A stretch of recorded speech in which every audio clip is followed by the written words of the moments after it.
আমার নাম কামাল হোসেন। আমি একজন প্রান্তিক খামারি। আমার ফার্মে 8টা গাভী আছে, বাছুর আছে 9টা।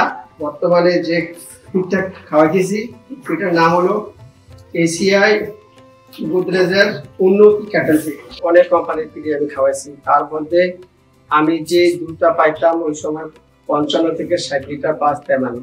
এই উন্নত ফিড খাওয়ানোর পরে আলহামদুলিল্লাহ আমার দুধের প্রোডাকশন বাড়ছে। এখন প্রায় আমি সকাল বিকাল প্রায় 70 থেকে 72 লিটার দুধ পাচ্ছি। আমি যেখানে দুধটা বিক্রি করি আমার খামারের দুধের চাহিদা ওখানে ভালোই। ওরা বলতেছে যে আপনার খামারের দুধের কোয়ালিটি এবং প্রোডাকশন দুটোটাই ভালো। তার জন্য আমি মনে করি যে উন্নত ফিডটা খুবই ভালো। যদি অন্য কেউ খাওয়াতে চান আশা করি যে ভালো রেজাল্ট পাবেন।